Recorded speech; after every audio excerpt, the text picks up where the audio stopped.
एक वक्त था जब मैं लड़कियों के साथ बाहर जाने के लिए किसी भी हद तक जा सकता था। हाँ, मैं एक बिल्कुल ही पागल लड़का था जिसकी अपनी सेल्फ रिस्पेक्ट नहीं थी और जो बहुत ही बेकरार रहता था। और मेरे ये स्वभाव ठीक होने वालों में से नहीं था जब तक मुझे ठोकर नहीं लगी। मैं फेसबुक के जरिए एक लड़की से मिला जो हाल ही में न्यू जर्सी में शिफ्ट हुई थी। कुछ दिनों तक हमने घंटों तक बातें की और उसके बाद एक दिन मिलने का फैसला किया।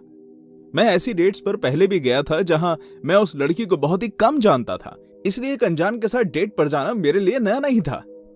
उसने कहा कि हाईवे के पास एक स्टारबक्स है जो खाली रहता है। ये सोचकर कि शायद वो अकेले में मिलना चाहती है, मुझे इस बात पर यकीन हो गया कि आज रात मैं लकी होने वाला हूं। मैंने उससे हाँ कह दी और हमने बुधवार की शाम कॉफी पर मिलने का फैसला किया। मैंने एक अच्छी सी टी शर्ट पहनी और खुद पर इतना ज्यादा डिओड्रेंट लगा लिया कि मेरी कैट भी परेशान होकर कमरे से निकल गई। मैं बस अपनी एक अच्छी छाप छोड़ने की तैयारी कर रहा था। मैं करीब 7 बजे स्टारबक्स पहुंचा और जैसे ही मैं अंदर घुसा समझ गया कि वेंडी सही कह रही थी। उस कॉफी शॉप में कोई भी नहीं था। वो कॉफी शॉप बहुत ही सुनसान हाईवे पर थी, जिसकी वजह से वीकडेज पर वहां ज्यादा लोगों के आने की उम्मीद नहीं रहती थी। एक औरत जिसकी उम्र तकरीबन 40 साल होगी काउंटर के उस ओर बैठी थी। उसने स्टारबक्स में काम कर रहे लोगों की कॉस्ट्यूम पहनी हुई थी। उसने इतना ज्यादा मेकअप किया हुआ था कि वो बहुत ही ज्यादा अजीब लग रही थी और उसके होठों पर लगी लिपस्टिक्स इतनी गंदी थी कि जब वो मुझे देखकर मुस्कुराई तो मुझे अजीब लगने लगा। मैंने भी उससे बदले में एक स्माइल दी क्योंकि मेरे पास और कोई चारा नहीं था।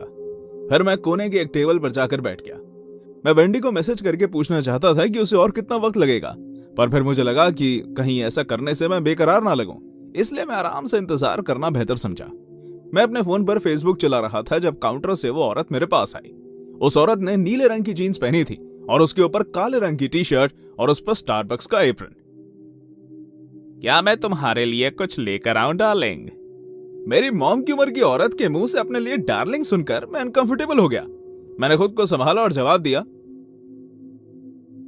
नहीं, मैं यहां अपनी डेट का इंतजार कर रहा हूं।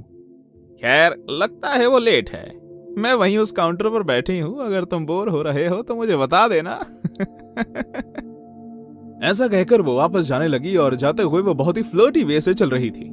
मैंने अपनी टी शर्ट को स्मेल किया।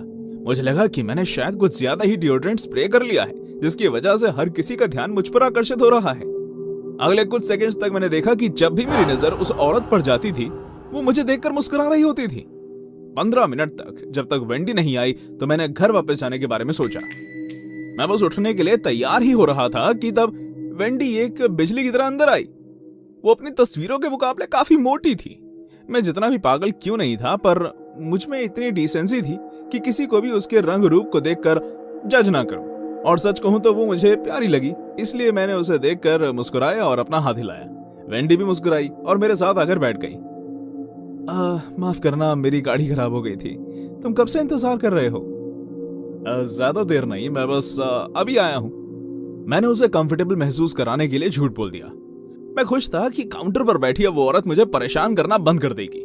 वेंडी और मैंने एक दूसरे से हालचाल पूछा और मैंने उससे पूछा कि वो क्या खाना चाहेगी। मैं नहीं चाहता था कि उसे काउंटर पर ऑर्डर करने के लिए भेजूं, क्योंकि पहले ही डेट पर ऐसा कहना रूड होता है। इसलिए मैं उठा और काउंटर की तरफ गया। मुझे यह सोचकर ही घिन आ रही थी कि मुझे इस औरत से फिर से सामना करना पड़ेगा, लेकिन मेरे पास और कोई चारा नहीं था। Excuse me. तुम्हारे लिए मैं हमेशा हाजिर हूं डार्लिंग, कहो मैं तुम्हारे लिए क्या कर सकती हूँ? हमें 2 बड़े कैरामल जावा चिप फ्रापेचिनो चाहिए, एक पम्पकिन क्रीम चीज मफिन और एक ब्लूबेरी मफिन। उसने मेरा ऑर्डर लेते हुए मुझे गुस्से भरी नजर से देखा, क्योंकि मैंने उसकी पहली बात पर कोई ध्यान नहीं दिया था। जब तक वो मेरा बिल बना रही थी मैं वहीं खड़ा इंतजार करने लगा और तभी उसने मुझसे एक बेफिजूल सा सवाल किया, तुम्हें ऐसा क्या दिखा उस लड़की में? क्या? मैंने कहा कि तुम्हें ऐसा क्या दिखा उस बेकार लड़की में? तुमसे कोई मतलब? मुझे आजकल के आदमी समझ नहीं आते, तुम लोग बिल्कुल बकवास हो। ऐसा कहते हुए उसने जोर से बिल काउंटर पर मारा और पीछे के कमरे में चली गई।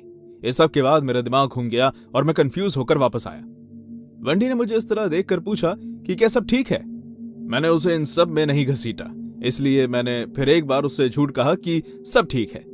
जब हम अपने ऑर्डर के आने का इंतजार कर रहे थे तब वेंडी अपने बारे में बात करने लगी। मैंने उसमें एक चीज गौर की कि वो अपनी मॉम को बहुत पसंद करती थी। मुझे उसका ख्याल रखने वाला वो स्वभाव पसंद आया और अभी तक सब अच्छा से चल रहा था। हमने पैरों की आवाज अपनी ओर आते सुनी।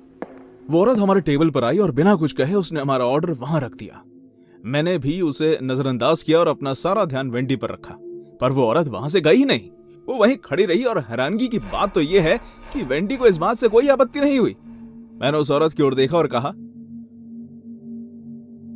तुम हमें अकेला क्यों नहीं छोड़ देती यार? हे, इनसे इस तरह से बात मत करो। देखो, मैं जानता हूं कि तुम्हें यह अजीब लग रहा होगा वेंडी, पर जब से मैं यहां आया हूं ये औरत मेरे आसपास मंडरा रही है। मैंने तुम्हें इसलिए नहीं बताया क्योंकि मॉम, क्या आपने इसे परेशान किया? मॉम, देखो मैट, तुम हमें पसंद हो। मेरा मतलब है कि तुम वो पहले आदमी हो जिसने मुझे, मेरी मॉम, हम दोनों का दिल जीता है। और तुम समझ सकते होगे कि यह हमारे लिए बहुत जरूरी है कि हम दोनों को वो लड़का पसंद हो। तो इसलिए शायद हम सब घर जा सकते हैं और तीनों एक साथ रात बिता सकते हैं। तुम क्या कहते हो? वेंडी के मुंह से यह सब सुनकर मैं हैरान रह गया। ये औरत उसकी मॉम है और ये दोनों एक ही लड़की को डेट करना चाहती है। मैं समझ गया कि मैं एक बहुत बड़ी मुसीबत में फंस गया हूं और मुझे इससे निकालने वाला और कोई नहीं है। ये माँ बेटी की जोड़ी भगवान जाने मेरे साथ क्या करने के बारे में सोच रही है और मुझे इस सबका कोई भनक भी नहीं है। तो इसलिए वेंडी ने मुझे सुनसान कॉफी शॉप पर मिलने के लिए बुलाया ताकि कोई हमें यहां परेशान ना कर सके। पहले इस पंपकिन को मैं चूमूंगी, फिर तुम आगे बढ़ सकती हो वेंडी। क्या? बिल्कुल नहीं, मेरी वजह से ये वहां डेट पर आया है। मैं तुम्हारी मॉम हूं ना, और मैं ही फैसला लूंगी कि इस लड़के के साथ क्या होगा। बस बहुत हो गया। मैं बहुत समय से तुम्हारा ये नाटक झेल रही हूं। अकेला छोड़ दो मेरे बॉयफ्रेंड को प्लीज। तुम्हारा बॉयफ्रेंड? शक्ल देखिए अपनी। तुम बस एक मोटी भद्दी दिखने वाली लड़की हो जिसके साथ कोई रात गुजारना नहीं चाहता। चुड़ैल कहीं की। ऐसा कहकर वेंडी ने एक कॉफी हाथ में ली और उसने अपनी मॉम के चेहरे पर उड़ेल दी। वो औरत दर्द से चिल्लाने लगी क्योंकि उस गर्म कॉफी ने उसका चेहरा जला दिया था। जल्दी उनकी बहस एक बड़ी लड़ाई में बदल गई और वो एक दूसरे को पागलों की तरह मारने लगी। वेंडी की मां ने उसे चेहरे पर मुक्का मारा और फिर अपनी उंगली उसकी आंख में घुसाड़ दी और वेंडी की आंख से खून निकलने लगा। वो मेरा है और तुम अपनी मां के साथ चालाकी करने के बारे में सोचना भी मत। तुमने मेरी जिंदगी खराब कर दी है।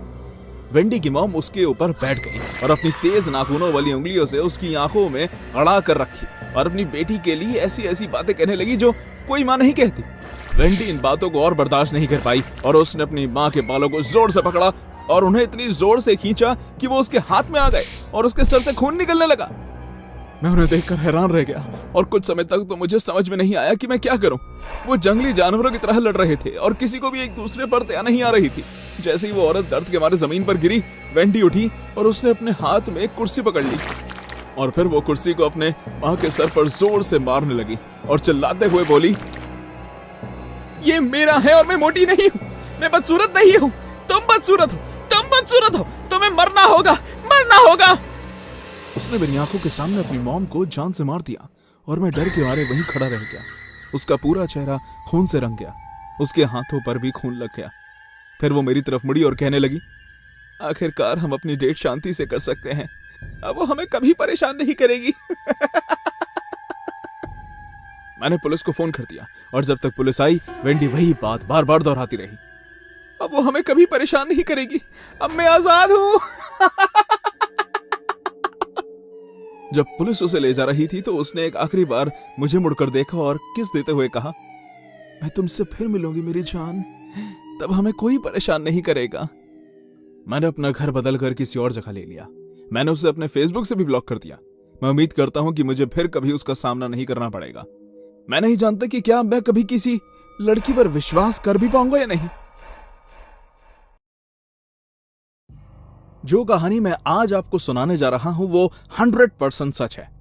मैं उम्मीद करता हूं कि मेरी इस कहानी को सुनकर आप लोग अपनी जिंदगी में सावधानी बरतेंगे। मैं 19 साल का था जब यह घटना मेरे साथ घटी।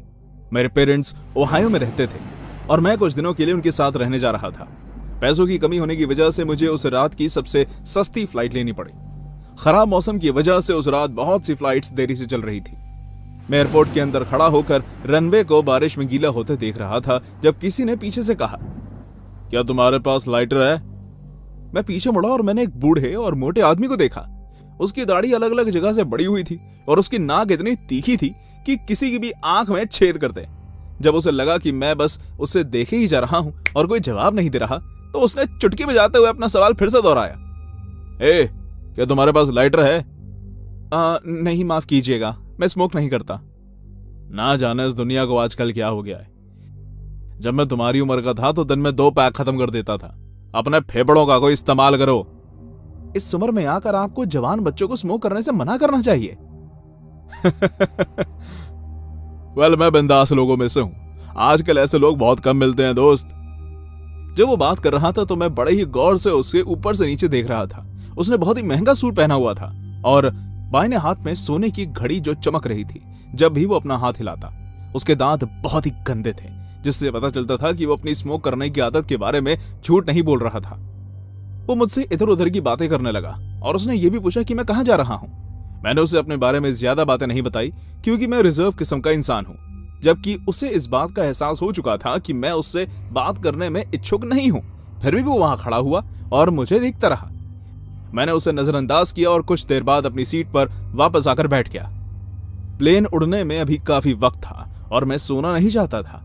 मैंने सोचा कि जगते रहने के लिए कॉफी पीना सही रहेगा, इसलिए मैंने अपना सामान उठाया और एयरपोर्ट के स्टारबक्स की ओर जाने का फैसला किया। जब मैं वहां पहुंचा तो एक लड़की काउंटर पर खड़ी थी। मैंने एक कैपेचिनो और 2 चोको चिप कुकीज ली। मैं कोने की एक टेबल पर जाकर बैठ गया और उस समय स्टारबक्स में अकेला ही शख्स था। मैं अपने फोन में व्यस्त था जब मैंने एक जानी पहचानी आवाज फिर से सुनी। तो तुम कॉफी पीते हो? जब मैंने ऊपर देखा तो मुझे वो बूढ़ा आदमी फिर से दिख गया। आमतौर पर मैं एक शांत व्यक्ति हूं, पर अगर कोई मुझे परेशान करे तो मैं बहुत ही जल्द एक भयानक रूप भी ले लेता हूं। जैसे ही उसने मुझसे बात करने की कोशिश की तो मेरा दिमाग गुस्से से भर गया। हैरानगी की बात यह थी कि उसने अनुमति लेना भी जरूरी नहीं समझा और वो मेरे साथ मेरे टेबल पर आकर बैठ गया। ठीक है, तो मैं तुम्हारे साथ कॉफी पी सकता हूं। जो भी तुम ऑर्डर करोगे उसके पैसे मैं दे दूंगा। तो चिंता मत करना, अभी प्लेन को उड़ान भरने में काफी वक्त है, तो क्यों ना एक दूसरे के साथ हम वक्त बिताएं और एक दूसरे को जान लें। मुझे जवान लोगों के साथ बैठना और उन्हें समझना बहुत पसंद है। उसकी हिम्मत देखकर मैं दंग रह गया। वो बोले ही जा रहा था जबकि मैं उसकी किसी भी बात का कोई जवाब नहीं दे रहा था। फिर ये मुझसे और बर्दाश्त नहीं हुआ और मेरा गुस्सा उस पर फट गया। देख बुढ़े, मैं अपने खाने के पैसे खुद दे सकता हूं, तो इसलिए अब तू यहां से निकल ले और जाकर अपना काम कर, वही जो तेरे उम्र के लोग करते हैं। कहीं जाकर शांति से बैठ और मरने का इंतजार कर। ओह अच्छा, तो तुम्हारे पेरेंट्स ने तुम्हें यह सिखाया है? नहीं, उन्होंने मुझे तुझ जैसे घटिया इंसान को अच्छे से सबक देना सिखाया है। सिखाऊं? तुम्हें हम लोगों से इस तरह से बर्ताव नहीं करना चाहिए जो तुमसे अच्छे से पेश आ रहे हो। ओह हेलो, मुझे अकेला छोड़ते, ठीक है? जब मैं उस पर चिल्लाया तो वो मेरी टेबल से उठा और चला गया, पर वो स्टारबक्स से बाहर नहीं गया बल्कि वो काउंटर पर गया और अपने लिए एक कॉफी ऑर्डर कर दी। उसके बाद वो मेरी टेबल की बिल्कुल ठीक सामने वाली टेबल पर जाकर बैठ गया। मुझे उसकी इस हरकत को देखकर बहुत गुस्सा आया, पर अब मैं कुछ नहीं कर सकता था।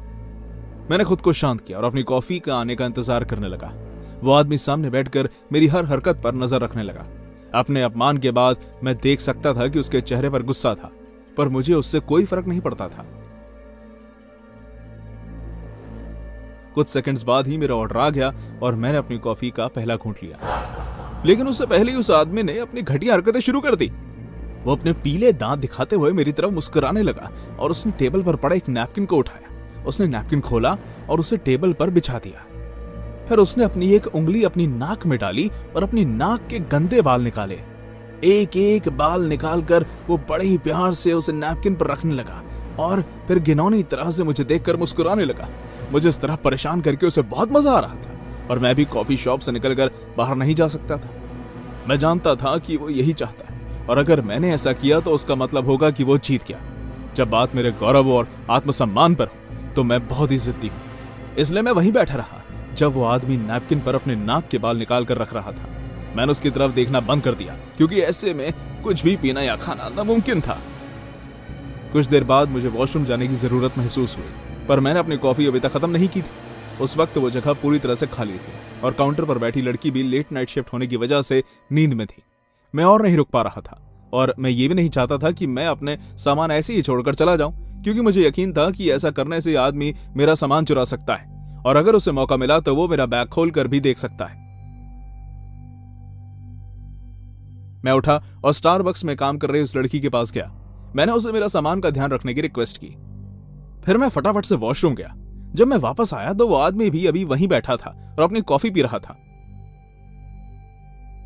उसने अपना मुंह मेरी तरफ से मोड़ लिया जैसे उसे अब कोई फर्क ही ना पड़ता हो, और मुझे यह देखकर बहुत सुकून मिला क्योंकि आखिरकार उसने मेरा पीछा छोड़ दिया है।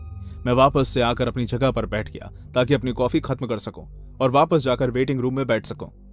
मैंने अपनी बची हुई कुकी का आखिरी टुकड़ा खाया और अपनी कॉफी का सिप लिया। उसे पीते ही मैंने अपनी जीभ पर कुछ महसूस किया। वो कॉफी जैसा कुछ नहीं लग रहा था, वो कुछ रेशे जैसा लग रहा था। एक नैपकिन को लेकर जो भी मेरे मुंह में आया था मैंने उसे बाहर निकाला। वो घने बालों के छोटे हिस्से थे जो सर के बालों के नहीं लग रहे थे। मैं फौरन समझ गया कि वो क्या था। जैसे ही मुझे उनका एहसास हुआ मैंने स्टारबक्स की जमीन पर उल्टी कर दी। काउंटर पर बैठी लड़की मुझे उल्टी करता देखकर भागते हुए मेरे पास आई और वहां भगदड़ मच गई। सिक्योरिटीज से भी लोग आ गए और जब मैंने अपनी आंख घुमाकर देखा तो वो आदमी वहां बैठकर हंस रहा था। जब मैं वॉशरूम गया था तो काउंटर पर बैठी लड़की की नींद का फायदा उठाते हुए उस आदमी ने चुपके से अपने नाक के बाल मेरी कॉफी में डाल दिए थे। मैं बहुत बीमार हो गया और सिक्योरिटी को ये तक नहीं बता पाया कि इसकी वजह क्या थी। वो लोग मुझे एयरपोर्ट के बाहर तक छोड़ने आए और फिर वहां से मुझे हॉस्पिटल ले जाया गया। मैं 1 घंटे के बाद ठीक हो गया, लेकिन 1 साल तक मैं कभी कॉफी नहीं पी पाया। हर बार जब मैं कॉफी का मग देखता तो मुझे याद आता कि किस तरह स्टारबक्स में मैंने एक आदमी के नाक के बाल बस पीने ही वाला था। मैंने उस आदमी को दोबारा फिर कभी नहीं देखा, पर मैं उम्मीद करता हूं कि उसे बहुत ही बुरी मौत मिले, कीड़े मकोड़े उसे जिंदा खाएं और वो नरक में जले। मुझे और मेरी गर्लफ्रेंड को हमारे घर के पास वाले स्टारबक्स पर जाना बेहद पसंद था। हम दोनों ने 4 साल डेट करने के बाद अभी हाल ही में एक साथ रहना शुरू किया था और बहुत ही जल्द मैं उसे मुझसे शादी करने के लिए पूछने वाला था। उसने अभी अपनी मेडिकल की पढ़ाई पूरी की थी और मैं अपनी कंपनी बनाने में बिजी था, पर हमारे बिजी स्केड्यूल के चलते सुबह का नाश्ता साथ करना हमारे पूरे दिन का सबसे अच्छा वक्त था। जिस स्टारबक्स में हम रोजाना जाते थे वो एक दिन बंद हो गया। जब हम वहां पहुंचे तो वो पूरी तरह बंद था। स्टोर के दरवाजे पर पुलिस की टेप लगी हुई थी और बहुत सारे ऑफिसर स्टोर के बाहर खड़े थे। मैं पास खड़े एक ऑफिसर के पास गया और उनसे पूछा कि वहां क्या हुआ है। माफ करना बच्चे, ये एक एक्टिव क्राइम सीन है, तुम आगे नहीं जा सकते। एक crime scene? Oh my God, हम वहां रोज आते हैं, क्या हुआ यहाँ? मैं नहीं बता सकता, आप लोग यहां से जाइए। वो ऑफिसर काफी परेशान लग रहा था, जैसे उन्होंने कुछ बहुत बुरा देखा हो। ठीक है स्टेसी, चलो यहां से, मैंने अपनी गर्लफ्रेंड से कहा। हम वॉक करने निकल गए और चलते चलते एक दूसरे स्टारबक्स पर पहुंच गए। वो हमारे घर से 6 ब्लॉक दूर था, पर ट्रेन के नजदीक। हम वहां बैठे और उसने अपना फोन निकाल लिया। यहां देखो, ऐसा लगता है कि उन्हें कैफे के अंदर एक लड़की मरी हुई मिली है। बताया जा रहा है कि वो 2 हफ्ते पहले गायब हुई थी और अब पुलिस को उसकी बॉडी एक मेटल रॉड से काउंटर के उस पार लटकी हुई मिली थी और उसने अपने कैफे की ड्रेस भी पहनी हुई थी। हे भगवान, ये कितना डरावना है। ऐसा भी कहा जा रहा है कि ये 6 महीनों में तीसरी लड़की है जिसकी लाश शहर के अलग अलग स्टारबक्स में मिली है। स्टेसी की आवाज में मैंने थोड़ा सा उत्साह देखा। उसकी अजीब बातों में एक बात यह थी कि उसे सच्चे अपराधों के बारे में पढ़ना और सुनना पसंद था। वो ऐसी कहानियां पढ़ती रहती थी, पर मुझे इन सब से बड़ा संकोच होता था। इन सब के दौरान हमारा नाम पुकारा गया, हमारा ऑर्डर तैयार हो गया था। मैं उसे लेने चला गया। जब मैं हमारी कॉफी लेकर हमारी सीट की तरफ लौट रहा था तब मैंने ऐसा कुछ देखा जिसने मेरे होश उड़ा दिए। एक आदमी जिसकी उम्र तकरीबन 50 साल होगी, उसकी दाढ़ी बढ़ी हुई थी और उसके कपड़े गंदे और फटे हुए थे। वो कॉफी शॉप के बाहर खड़ा था और खिड़की से अंदर झांक रहा था। वो स्टेसी को घूर रहा था। जैसे ही उसने मुझे देखा वो वहां से भाग गया। कुछ समय बाद स्टेसी और मैं अलग अलग रास्ते चले गए। उसे हॉस्पिटल जाना था और मुझे मेरे ऑफिस। जब मैं उस शाम घर पर आया तो स्टेसी नहीं थी। मैंने देर रात तक उसका इंतजार किया पर उसकी कोई खबर नहीं थी। फिर मैंने उसे फोन करना शुरू किया, लेकिन उसने फोन भी नहीं उठाया। मैंने पुलिस को फोन किया, लेकिन वो गुमशुदा की तलाश 24 घंटे पार हो जाने से पहले नहीं करते। किस्मत से मेरा फोन उसके फोन को ट्रैक कर सकता था और मुझे उसके फोन का सिग्नल मिल गया। वो शहर से 20 माइल दूर थी। मैंने अपना चाकू उठाया, अपनी बाइक निकाली और उस जगह की ओर जाना शुरू कर दिया। जब मैं वहां पहुंचा तो वो जगह एक घर था जो कि जंगल के बीचों बीच बना हुआ था। उस घर तक शांति से पहुंचने के लिए मैंने अपनी बाइक कुछ दूरी पर ही बंद कर दी। चुप रहो नहीं तो मैं तुम्हें मार दूंगा। मुझे दूर से ही चिल्लाने की आवाज आ रही थी और साथ ही साथ मैं जानता था कि किसी लड़की के रोने की आवाज भी आ रही है। वो लड़की जरूर ही स्टेसी होगी।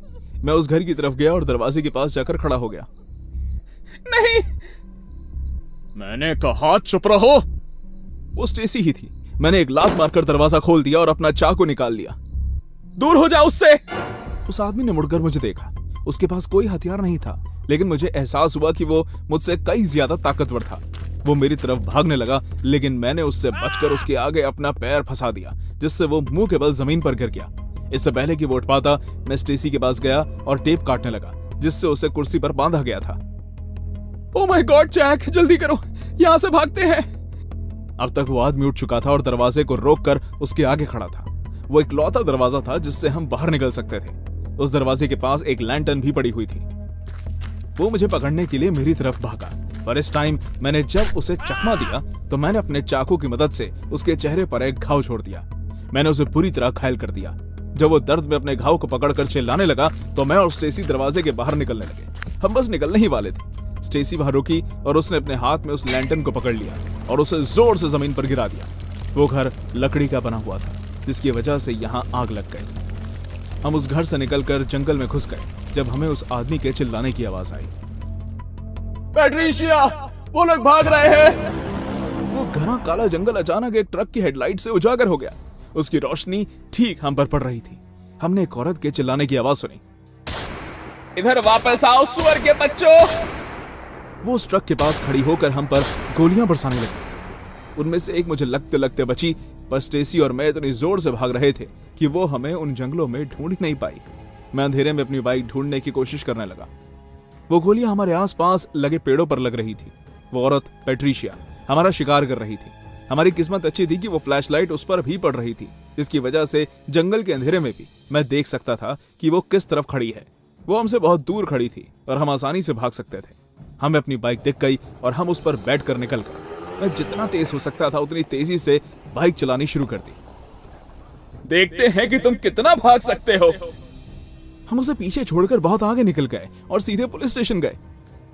अगले दिन पुलिस ने हमें फोन किया और बताया, तो ऐसा पता चला है कि जिस आदमी ने आपकी गर्लफ्रेंड को अगवा किया था, वो और उसकी बीवी स्टारबक्स हत्याकांड के गुनहगार हैं। उनके नाम हेनरी और पैट्रिशिया एडम हैं। हमने उनके नाम की सभी प्रॉपर्टी की छानबीन की है और हमें वहां से अलग अलग लड़कियों की तस्वीरें मिली हैं। आपने अपनी गर्लफ्रेंड को उनकी अगले शिकार बनने से बचा लिया। मैंने पुलिस से बात करके थोड़ी देर बाद अपना फोन रखा और स्टेसी को भी सब कुछ बता दिया।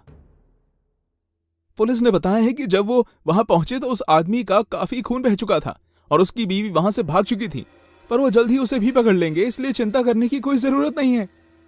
हाँ, शुक्र है। क्या हम कुछ वक्त के लिए किसी होटल में जाकर रह सकते हैं?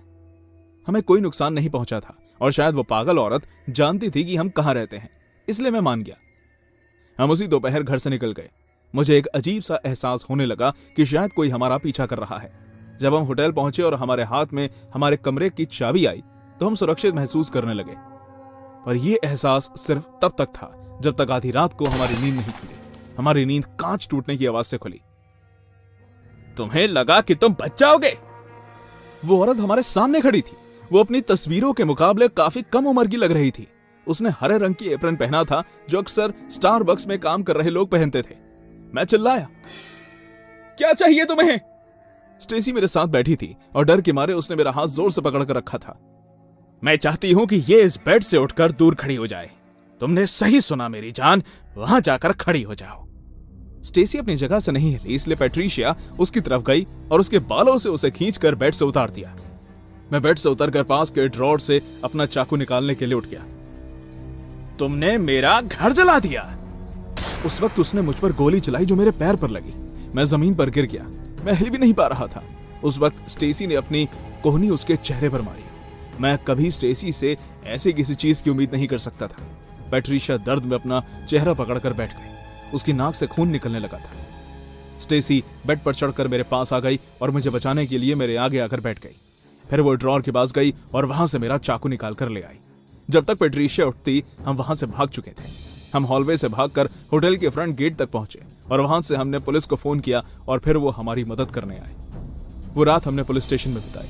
ऐसा लगता है कि ये दोनों स्टेसी का काफी हफ्तों से पीछा कर रहे थे। वो हमारे बारे में सब कुछ जानते थे, हम कहाँ रहते थे, कहाँ काम करते थे, सब कुछ। पुलिस ने हमें बताया कि उन्होंने उस आदमी को तभी पकड़ लिया था जब वो उसके घर गए थे, पर वो औरत उनसे बचकर भाग गई। होटल में जो हमारे साथ हुआ उसके बाद भी वो अभी तक उसे नहीं ढूंढ पाए थे। मुझे स्टेसी के साथ फिर से सुबह कॉफी पीने जाना जरूर पसंद होगा। आखिरकार अब वो मेरी पत्नी है।